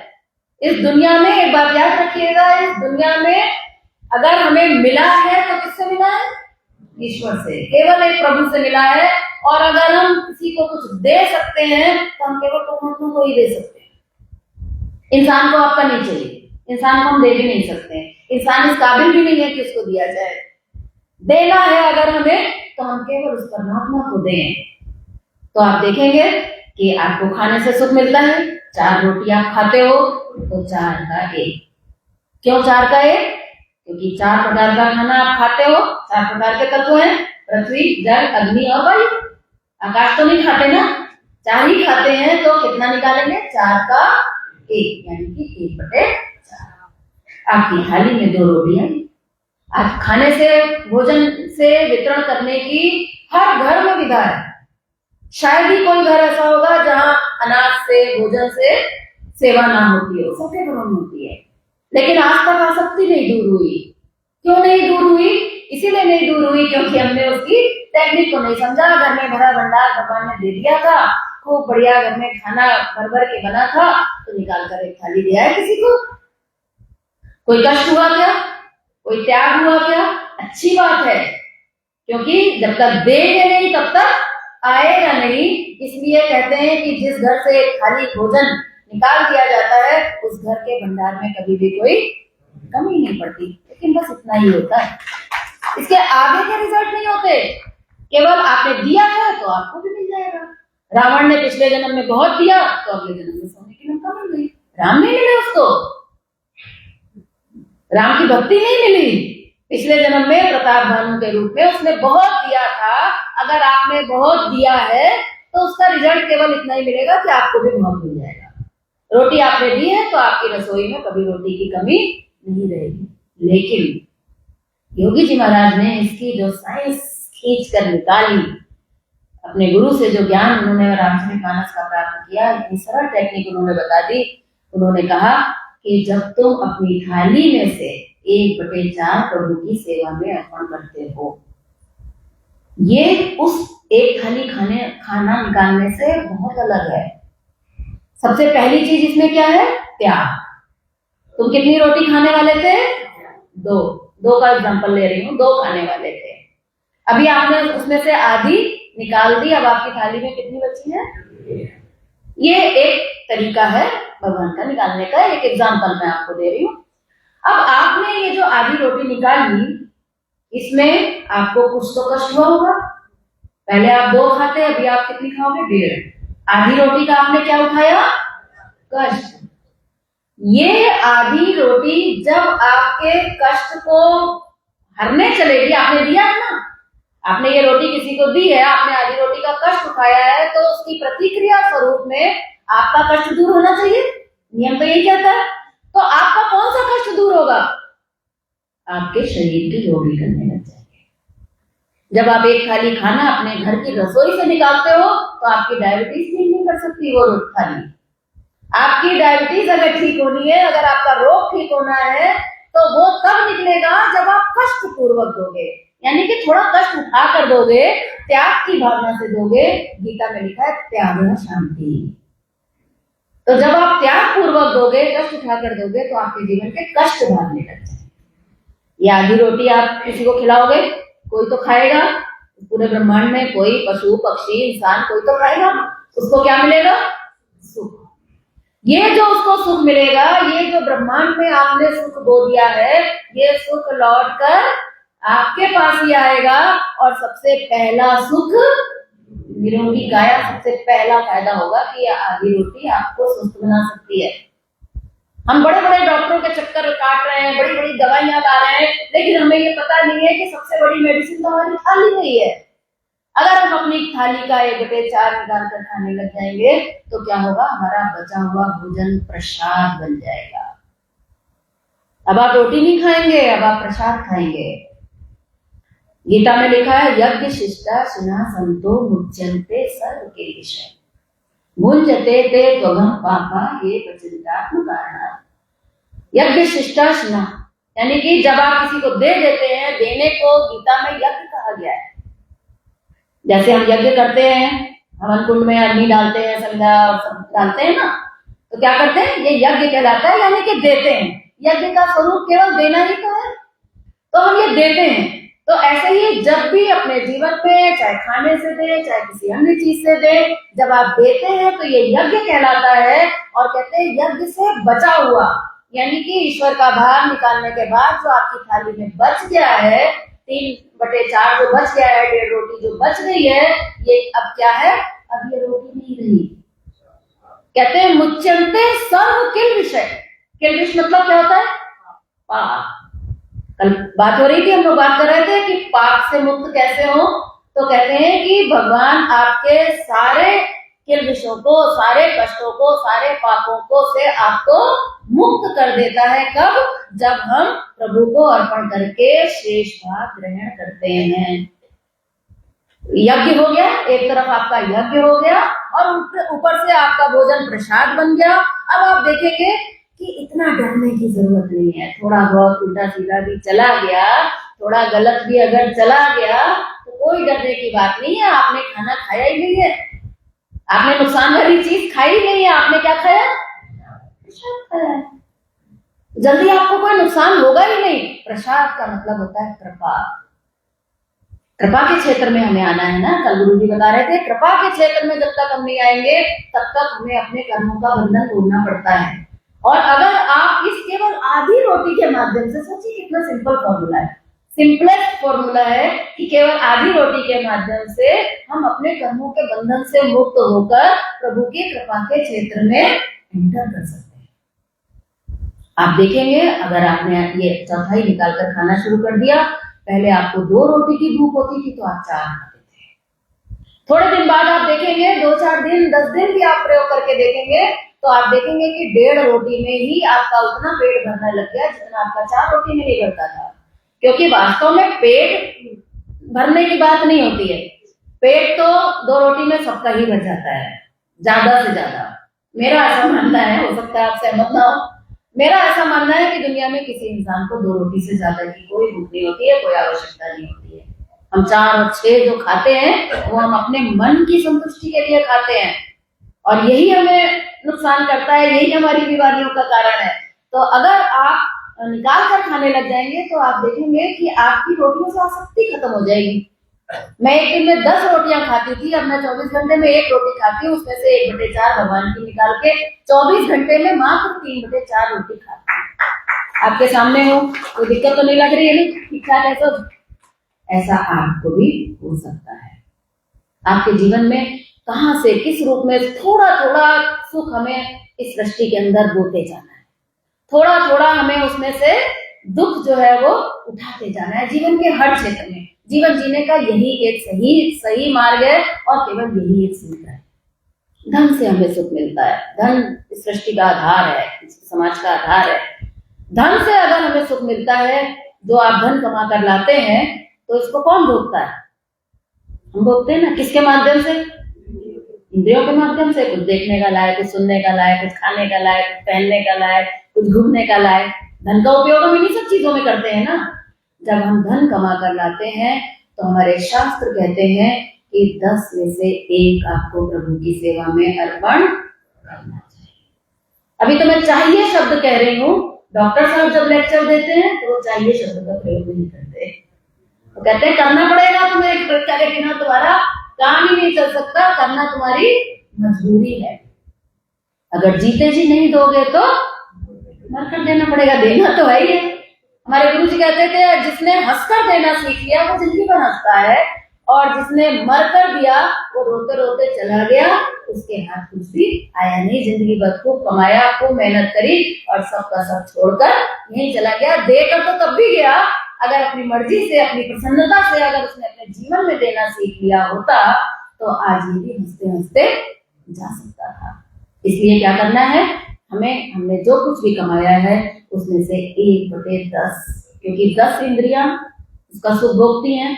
भोजन में 4 थे, इंद्रियां 10 हैं, 5 कर्म इंद्रियां, 5 ज्ञान इंद्रियां, इसलिए 10 का 1 हमें प्रभु की सेवा में अर्पण करना ही होगा। मजबूरी इसलिए भी मैं कहती हूँ कि मेरे को ऐसा लगता है कि कोई व्यक्ति कमा कर लाता है तो कहता है, उससे पूछो कि, उससे कहो कि भाई भगवान का थोड़ा निकाल दो, थोड़ा प्रभु का भी इसमें हिस्सा है, तो उसको बड़ा बुरा लग जाता है, या उसको बड़ी बेचैनी हो जाती है, बड़ा कष्ट होता है। उससे पूछो कि किस बात का कष्ट हो रहा है आपको, ये पैसा तुम्हारा है क्या? तो कहता है हाँ मेरा ही है, आपका थोड़ी ना है, मेरा ही है, मैंने कमाया है। उससे पूछो कि क्यों भाई तुम्हारा कैसे है? तो कहते हैं मैंने कमाया है। कमाने वाला कौन है? मैं। पैसा तो आ जाएगा लेकिन ईश्वर भाग जाएगा। पैसा तो इतना आ गया है लोगों के पास कि बस पूछिए मत, सब कुछ भरा हुआ है, कहने को महंगाई है, कहने को काम धंधा अच्छा नहीं चल रहा है, लेकिन तिजोरियों में कमी नहीं है, भरा पड़ा है खूब। तो ये जो आपके अंदर, क्या कह रही थी? नहीं, कुछ मैं कहना चाह रही थी, शायद थोड़ा स्किप हो गया। तो जो आज हम ये सोच रहे हैं कि हमारे पास जो धन आया है ये मैंने कमाया है, अगर उनसे पूछो कि भाई तुमने कमाया है तो क्या तुम्हारा है? बोले अरे मैंने कमाया है तो मेरा ही है ना, मैंने कमाया है और ये मेरा, मैं और मेरा, मैं और मोर तोड़ते माया, यही माया है, मैं और मेरा, यही तो दुख का कारण बताया गया ना। उससे पूछो कि अच्छा सच सच बताओ, क्या सच में तुमने ही कमाया है, सारा तुम्हारा ही है? अगर तुम्हारा ये दिमाग काम नहीं कर रहा होता तो क्या तुम कमा सकते थे? नहीं कमा सकते हैं। और ये दिमाग तुम्हारा सही काम कर रहा है, ये तुम्हारे हाथ में या उस परमात्मा के हाथ में? ऐसे ऐसे लोग हैं जिनका ये सही काम नहीं कर रहा। यहाँ पर एक स्क्रू होता है, जिसका टाइट है वही कमा सकता है, जिसका लूज हो गया नहीं कमा सकता है। तो ये स्क्रू टाइट रखने के लिए कोई इंजीनियरिंग नहीं बनी है, कोई स्क्रू ड्राइवर नहीं बना है, उस परमात्मा ने इसको टाइट रखा है। इसलिए अगर आपने इसका इस्तेमाल करके कमाया है तो इसमें उसका डायरेक्ट पार्टनरशिप है। और ये जो शक्ति आपको मिली है, जिसके दम पर आप कहते हैं मैंने ये कर दिया, मैंने वो कर दिया, ये शक्ति किसकी दी हुई है? परमात्मा की दी हुई है। इसलिए ये कहना कि मैंने कमाया है और ये मेरा है, उस प्रभु के चरणों का निरादर है, अपमान है, ये पाप है। करे पाप तो फिर पावे। इसलिए इस बात को अगर हमारे समझ में आ सके कि हमने जो कुछ भी कमाया है इसमें उसकी पार्टनरशिप है। घर में पत्नी हमारी पार्टनर होती है तो हम पत्नी को देते हैं, बच्चे हमारे पार्टनर हैं, बच्चों को देते हैं, माता पिता पार्टनर हैं, उनको देते हैं। लेकिन क्या हमने कभी सोचा है कि आपका असली पार्टनर कौन सा? असली पार्टनर। हमारे पिताजी का देहांत हुआ आज से 42 साल पहले, तो हमारी माता जी को हमारे गुरु जी ने यही कहा, किसके लिए तुम रो रही हो? उस पार्टनर के लिए जो तुमको बीच रास्ते में छोड़ के चला गया, धोखा दे गया तुमको। उसके लिए क्या कभी तुम रोई हो जो तुम्हारे अंदर पार्टनर, असली पार्टनर बैठा है? वास्तव में अगर हम अपने आप के अगर हम नहीं हुए, अगर अपने अंदर बैठे हुए हम अगर ईश्वर के नहीं हुए तो हम दुनिया में किसी के नहीं हो सकते। इसलिए क्या करना होगा? सबसे पहली पार्टनरशिप हमें उस परमात्मा से करनी चाहिए जिसके दम पर हमें मानव का शरीर मिला है, जिसके दम पर हमारा ये लाइफ है, जिसके दम पर हमें भुजाओं में बल मिला है, जिसके दम पर हम आज समाज में सही ढंग से, सही परिवार में सब कुछ एकदम बढ़िया ढंग से रह रहे हैं और मौज कर रहे हैं। मौज करने के लिए मना नहीं है। हमारे वेद कहते हैं तेन तत्तेन गुंजे था, भोग करो, करने के लिए तुम्हारे लिए तो बनाए हैं ईश्वर ने, सब हमारे लिए तो बनाए हैं ना। भोग भोगो, भोगने के लिए मना नहीं है, लेकिन पहले क्या करो? भोग से पहले त्याग करो।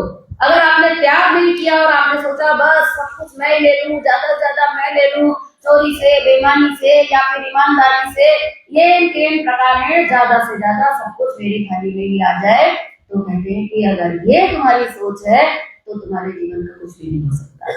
इसलिए हमें इस बात पर विचार करना चाहिए, हमें इस बात को समझना चाहिए कि देना मनुष्य के जीवन का पहला कर्तव्य है। इसलिए हम जो कमा कर लाते हैं उसका 1/10 हमें ईश्वर के साथ पार्टनरशिप करनी चाहिए। जो कुछ भी हमारे पास गहना है, बात थोड़ा और आगे बढ़ जाती है। गहना, सोना, चांदी कठिन लगता है बहुत। आप लोगों ने एक बात सुनी होगी, भागवत में लिखा है कि कलयुग का निवास किसमें है? सोने में है ना। और वो कलयुग हम अपने कान में, नाक में, गले में सब जगह टांग कर घूम रहे हैं। किसका बोझ लेकर हम घूम रहे हैं? कलयुग। ये मैं नहीं कह रही हूँ, शास्त्र सम्मत बात है कि ये कलयुग है जिसको हम बड़े शौक से बढ़ाते रहते हैं अपनी तिजोरियों में और लटकाते रहते हैं अपने ऊपर और बड़े प्रसन्न होते रहते हैं, और उसके बाद कहते हैं क्या करें, बड़ा बीमार है, क्या करें, दिमाग में बड़ा स्ट्रेस है, कौन से डॉक्टर के पास जाए, किसका इलाज है। उन्हें पता ही नहीं है कि वो कलयुग लेके घूम रहे हैं। कलयुग का मतलब ही है कष्ट, कष्ट और कष्ट। क्या करें? ना पहने क्या ना, समाज में काम चलेगा क्या? सब कुछ अगर कुछ ना पहने, सोना चांदी कुछ ना पहने तो चलेगा क्या? नहीं चलेगा ना। तो क्या करें? एकदम सिंपल सा उपाय है कि प्रसाद बनाकर पहन लेना। अगर आपके पास 1 तोला है तो उसमें से 1 ग्राम निकालने में कौन सी समस्या है? छोड़ के तो यही जाना है। देने वाला वो है, भूल जाइएगा, देने वाले पति नहीं है, देने वाला वो परमात्मा है। इसलिए अगर आपने उसमें से पार्टनरशिप करने की अगर हिम्मत नहीं है तो 100% आपके जीवन से दुख निवृत्ति नहीं हो पाएगी। मेरा अनुभव है, क्योंकि कहीं ना कहीं ये इसका प्रभाव हमारे को प्रभावित करता ही रहेगा, आप इससे बच नहीं पाएंगे। इसलिए हम लोग तो बड़े प्यार से निकाल देते हैं, हमें तो कोई दिक्कत कभी आई नहीं, बात समझ में आ गई तो जो कुछ भी हमें मिला है, गहने मिले, उससे निकालिए, समय मिला है 24 घंटे का समय, सबको समान रूप से मिला है। दुनिया में सबसे कीमती चीज, खाना, पैसा, कपड़ा, इन सबसे भी कीमती चीज अगर कोई है तो क्या है? समय। समय से बढ़कर इस दुनिया में कुछ नहीं है। कपड़ा चोरी हो जाएगा, जल जाएगा तो कल फिर नया ले आएंगे। आज चोरी हो गई है 10 लाख की, कोई बात नहीं, 1-2 साल में फिर से 10 लाख आ जाएंगे। लेकिन अभी 1 सेकंड पहले जो सेकंड निकल गया वो सेकंड जिंदगी में दोबारा नहीं आएगा। इसलिए समय से कीमती और कुछ नहीं है।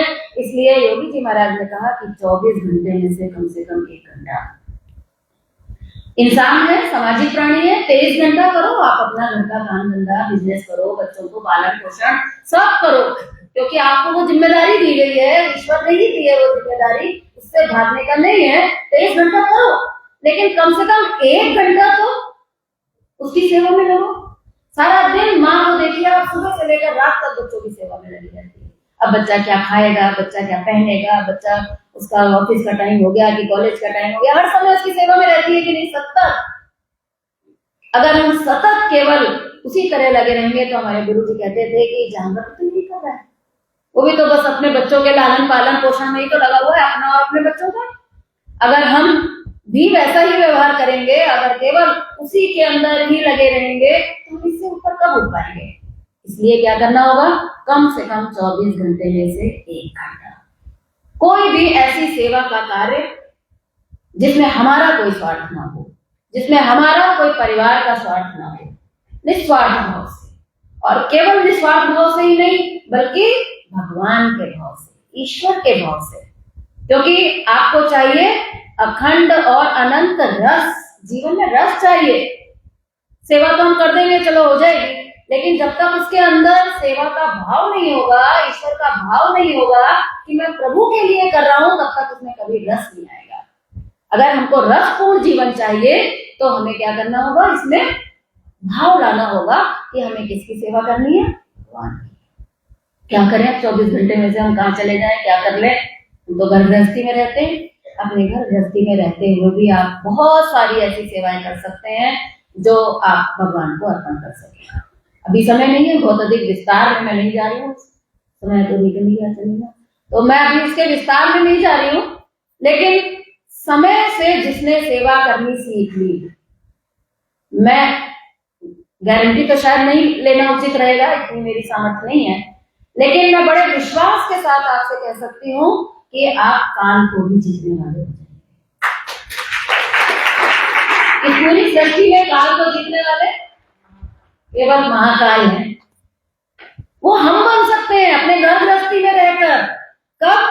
अगर आपने समय से सेवा करने लग गए अगर आप, तो क्या समय आपको धोखा देगा? क्या एक कुत्ते को हम पालते हैं तो कुत्ता वफादार हो जाता है, तो क्या अगर आप समय से सेवा करेंगे तो क्या समय हमें धोखा देगा? कभी नहीं देगा। जब जितना और जैसा समय आपको चाहिए होगा वो आपको मिलेगा। कभी आपका जीवन ऐसा बन सकता है कि जब आपका अंतिम समय आए तो उससे 2 साल पहले आप तैयार होकर बैठ जाओ, प्रभु मैं तो तैयार हूँ, मेरा तो सब कुछ हो गया, सब निपट गया, सब हो गया, अब कुछ करने को बाकी नहीं है, अब आप जब कहो तो मैं चलने को तैयार। अगर अभी कहीं से अगर अभी फरमान आ जाए कि चलना है आपको, तो आप कहेंगे नहीं नहीं, अरे प्रभु ऐसा मत करो, अभी तो बहुत कुछ बाकी है, पूरी काम की लिस्ट रहती है, अभी तो मुझे ये करना है, वो करना है। अब आप बताइए, काम छोड़ के जाना बढ़िया है या काम पूरा करके जाना है? परीक्षा देने गए हैं तो पेपर छोड़ के आना अच्छा है या पूरा पेपर करके आधे घंटे पहले बैठ जाना अच्छा है? ऐसा समय आपका साथ देगा कि आपकी परिस्थितियां भी आपके अनुकूल होने लग जाएंगी। राम जी का जब जन्म हुआ था ना, तो सब कुछ अनुकूल हो गया था। हम लोग के जीवन में राम का जन्म नहीं हुआ है तो सब कुछ प्रतिकूल लगता है, कुछ भी हमारा हिसाब से हमारे जीवन में हो ही नहीं रहा है। अगर आप चाहते हैं कि समय की दिशा को मोड़कर आप अपने अनुकूल बना लें, तो 24 घंटे में से 1 घंटे की सेवा तो करनी पड़ेगी। रोज नहीं हो पाती है, कोई बात नहीं, हफ्ते में एक साथ कर लो, 7 दिन की नहीं हो पाती है। हमारे गुरु जी कहते थे कि 30 दिन में 3 दिन के लिए कहीं चले जाओ सेवा करने के लिए। हमारे गुरु जी कहते थे आश्रम आ जाओ 3 दिन, यहाँ पे सेवा कर लो 3 दिन। कुछ ना कुछ तो आपको सोचना और करना पड़ेगा अगर अपने जीवन को हमें आनंदमय बनाना है। तो ये है जहां से हमें किस किस चीज से, किस किस माध्यम से हम दे सकते हैं। अब सवाल उठता है कि कौन सा वो फॉर्मूला है जहां हमारी अभी गलती हो रही है। देने की कोई कमी नहीं है, लोग बहुत दे रहे हैं, करोड़ों करोड़ों की के दान दिए जा रहे हैं, समाज में बड़े बड़े मंदिर बन रहे हैं, बहुत सारे भंडारे चल रहे हैं, लगातार 24 घंटे अनवरत भंडारे चल रहे हैं कि नहीं। हर क्षेत्र में सेवा की कोई कमी नहीं है, बड़े बड़े सेठ हैं, बहुत बड़ी बड़ी सेवाएं कर रहे हैं, लेकिन जीवन परिवर्तन में कहाँ गड़बड़ हो रही है, इसकी चर्चा मैं चाहूंगी कि कल सुबह के सत्र में की जाए। जल्दबाजी में करने से कोई भी फायदा नहीं है कि सेवा जब हम करें तो सेवा को हम पूरी तरह से समझ के करें। सेवा एक ऐसा विषय है, तब थोड़ा कम भी समझ में आ जाए कोई बात नहीं, थोड़ा शुरू तो करो। पूरा समझ के ही करना जरूरी नहीं है, थोड़ा सा समझ में आ गया शुरू कर दो। ध्यान चलो पूरा भी समझ में नहीं आया, बैठना तो शुरू करो, बैठोगे तो अपने आप जो होना है होने लग जाएगा। लेकिन सेवा के विषय में मैं ये कहूंगी, जब तक अच्छी तरह से समझ ना लो शुरू मत करना। क्यों? क्योंकि इतना खतरनाक ये रास्ता है कि अगर आप सही ढंग से, सही तरीके से अगर इस पे नहीं चलेंगे तो गिर जाएंगे। इसलिए अभी आराम से किनारे पर खड़े होकर इसको खूब सुनिए, खूब समझिए, बिना समझे इसको करने की बिल्कुल भी जल्दी मत करिए। जहां इतना टाइम बर्बाद हो गया, थोड़ा और सही, अभी तक स्वार्थी थे, 4 दिन और रह लीजिए स्वार्थी, कोई बात नहीं, लेकिन विषय को अच्छी तरह से समझ लीजिए। मैं चाहूंगी कि इस किताब को एक बार पढ़ा जाए, सेवा का सिद्धांत। देखिए, आप लोग थोड़ा किताबों को पढ़ने में अपनी रुचि को बढ़ाएं, क्योंकि अच्छा विद्यार्थी वही है जो घर जाकर सेल्फ स्टडी करता है। काम चलाऊ 33% नंबर लाने हैं तो टीचर ने लेक्चर दिया, ठीक है, हमारा दिमाग बहुत तेज था, हमने समझ लिया क्या कहना चाह रहा है टीचर, हमारी समझ में आ गया, 33 नंबर तो आ ही जाएंगे ना। लेकिन अगर आपने घर जाकर टीचर ने आज क्या पढ़ाया और किताब को खोलेंगे तो आप पाएंगे कि अरे टीचर ने जो पढ़ाया था उससे ज्यादा और किताब में और भी है। और अगर आपने टीचर को ध्यान से सुना होगा तो उसके बाद जो और भी इसमें है किताब में, वो आप समझ पाएंगे, उसकी भी समझ आपको आ जाएगी, क्योंकि विषय आप पकड़ चुके हैं तो आप उसके डीप में भी जा सकते हैं। इसलिए ऐसा संभव नहीं है कि कोई भी वक्ता आकर आपको सब्जेक्ट को 100% दे दे कि ये है, इतना ही है। वो 100% आपको मिलेगा किताबों में। इसलिए किताबों का खूब अध्ययन करिए, खूब पढ़िए, समझने की कोशिश करिए, प्रश्न उठाइए। अगर आपने किताबों का अध्ययन कर लिया तो आपको विषय बहुत अच्छे से क्लियर हो जाएगा। तब की साधना के लिए सबसे पहली किताब जीवनी शक्ति कैसे जगाएं। मेरा ऐसा मानना है, कहना है आप सभी से कि इस सभा में एक भी व्यक्ति ऐसा नहीं होना चाहिए जिसने अभी तक ये किताब ना पढ़ी है। कोई यहाँ पर ऐसा? मैं जानना चाहती हूँ, नहीं है तो नहीं पढ़ी है तो हाथ खड़ा करें। है, ये तो मुझे पता ही है। जो लोगों ने अभी भी ये किताब नहीं पढ़ी है, मैं कहूंगी कि इसको एक बार नहीं, कम से कम 2 बार पढ़ लीजिए। और अगर पढ़ने में कमजोर है तो YouTube पर ये किताब इतनी महत्वपूर्ण है कि YouTube पर इसका पूरा ऑडियो वर्जन है, एक चैप्टर का। पढ़ने में कमजोर है तो सुन लीजिएगा। ये इन प्रकार है, इस किताब को आपको अच्छी तरह से आत्मसात करना है। बाकी जो सब किताबें हैं सब सपोर्टिंग किताबें, असली किताब जो है वो ये है, जो एक रिटायर्ड सीएमओ की लिखी हुई किताब है। और ये भोजन के संबंध में, तप के संबंध में हमारी भ्रांतियों को मिटाने वाली किताब है। हमारे दिमाग में जो खाने को लेकर तरह तरह के विचार भरे पड़े हैं, इन विचारों को साफ करने वाली किताब है। ऐसे ही सेवा के लिए मैंने बताया सेवा का सिद्धांत। जो चीजें मैंने बताई, जो नहीं बताई, थोड़े में बताई, वो सब चीजें आपको यहाँ पर कंप्लीट फॉर्म में मिलेंगी। मैंने अभी यहाँ पर बहुत ज्यादा रामचरितमानस को कोट नहीं किया, मुझे उतना याद भी नहीं रहता और उतना ज्यादा कर भी नहीं सकते। तो इसमें पूरा शास्त्रों को बहुत ज्यादा कोट करके, ना केवल हिंदू धर्म बल्कि अन्य धर्मों में भी, हमारे वेदों में, अन्य शास्त्रों में किस प्रकार से ये देने की बात कहाँ कहाँ किस प्रकार से कही गई है, और देना किन किन क्षेत्रों में किस किस प्रकार से हमारे लिए आवश्यक है, वो सारी चीजें आपको इसमें मिलेंगी उदाहरण के साथ में। इसलिए मैं चाहूंगी कि इस किताब को भी आप लोग जरूर पढ़िए। और ऐसे ही ध्यान का विज्ञान, ये 3 हमारी बेसिक बुक्स हैं जिसको आपको एक बार पढ़ लेना जरूर चाहिए। और बार बार अगर आप पढ़ेंगे तो आपके सभी संशय दूर हो जाएंगे। किताबों के बारे में तो मैक्सिमम सभी लोगों को पता है, फिर भी कुछ नए लोगों के लिए रिवाइज कर देती हूँ। हमारी सारी किताबें 100% फुली रिफंडेबल किताबें। आज आप किताब खरीद लीजिए, जो आज किताब के पीछे कीमत है, किसी भी किताब में आपको कोई कीमत छुपी हुई नहीं है, सबके पीछे लिखी हुई है। जितनी लिखी हुई है उतना आप पे करके किताब ले लीजिए, कवर चढ़ाइए, पेन मत चलाइए। 1 दिन, 2 दिन, 10 दिन, 15 दिन, 10 साल, 15 साल, जब तक पढ़नी है पढ़िए।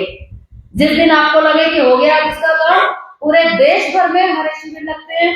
देश भर में कहीं भी किसी भी साधक ने हमारी कोई भी स्टॉल लगा रखी हो या मेरठ के केंद्र पर आकर आप हमारी किताब रिफंड करके अपना पूरा रिफंड ले सकते हैं। पढ़िए, पढ़ना उद्देश्य है। जो किताब पर प्रिंट होगा, आज अगर 80 रुपए की किताब है, कल जाकर अगर ये 100 की हो गई तो आपको 80 रुपए जितने में आपने ली थी आपको वापस कर दिया जाएगी। आप एक किताब वापस करो, दूसरी ले लो। पढ़ना उद्देश्य है, पढ़ना तो पड़ेगा। इसलिए यहाँ पर आप लोग आए हैं तो मैं ये चाहती हूँ कि आप सब साधना में लग तो चुके ही हैं, लेकिन साधना में जहाँ कहीं भी हमारी छोटी मोटी भूल हो रही है, जैसे यही है भूल कि हम अध्ययन करने में कमजोर हैं। हमारी यही भूल है कि हमने मान तो लिया, देना तो सीख लिया, लेकिन देने में वो भाव नहीं आ रहा है हमारा, देने की वो टेक्निक नहीं समझी थी। ठीक है, किसी ने कह दिया तो निकाल दिया, या हमने अपने मन से मान लिया कि अरे हम तो बहुत देते हैं। प्राय हमारे देश में लोगों के साथ ये बड़ी भारी समस्या है कि हमारे देश में सारे लोगों को ऐसा लगता है कि हमसे श्रेष्ठ तो इस धरती पर दूसरा कोई है ही नहीं। सबको ऐसा लगता है कि हम बहुत काबिल हैं, लेकिन जब आप क्लासरूम में जाते हैं तब आपको पता चलता है कि हम कितने गहरे पानी में हैं। तो वो पानी की गहराई यहाँ पर आपको दिखाने का प्रयास किया जा रहा है कि हमारी कहाँ कमियां हो रही हैं। धीरे धीरे उन कमियों को दूर करते हुए साधना में खूब गति प्राप्त करिए। मैं ईश्वर से प्रार्थना करूंगी कि सेवा की साधना जल्दी से जल्दी समझ में आ जाए, क्योंकि सेवा के बिना कल्याण नहीं है। स्वार्थ अगर हम पकड़े रहेंगे तो हमें ईश्वर की कृपा नहीं मिल पाएगी। इसलिए ईश्वर की कृपा पाना बहुत सरल है, बहुत सहज है। इसके बनाए नियमों को हमें समझना होगा। इतना ही कहकर मैं अपनी वाणी को विराम देती हूँ। आप सभी का बहुत बहुत धन्यवाद।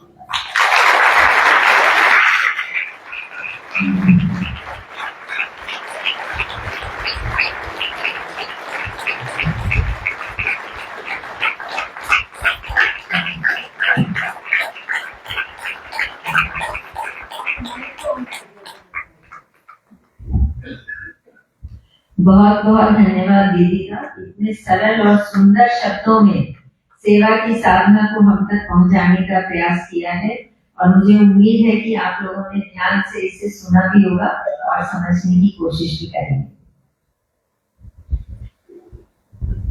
मेरे नाम आप अपनी सुधामयी सर्वसमर्थ पतित पावनी अहेतु की कृपा से दुखी प्राणियों के हृदय में त्याग का बल एवं सुखी प्राणियों के हृदय में सेवा का बल प्रदान करें, जिससे वे सुख दुख के बंधन से मुक्त हो, आपके पवित्र प्रेम का आस्वादन कर कृतकृत्य हो जाए। हम परम पिता परमेश्वर से प्रार्थना करते हैं कि जो साधक तप सेवा सुमिरन के माध्यम से शरीर से मन से आसक्ति, बुद्धि से अहंकार और अहम से मिथ्यात्व निकालने की साधना में लगे हुए हैं, और जिनके नाम प्रार्थना पुस्तिका में संलग्न है, उन पर आप कृपा करें। उनके भीतरी और बाहरी दुखों को शीघ्र समाप्त कर दें। ओम शांति शांति शांति। इस सत्र को यही समाप्त करते हैं। कुछ सूचनाएं हैं। एक तो मेरे सबसे प्रार्थना है कि जब भी आप कमरों से बाहर आए तो कृपया लाइटें बंद कर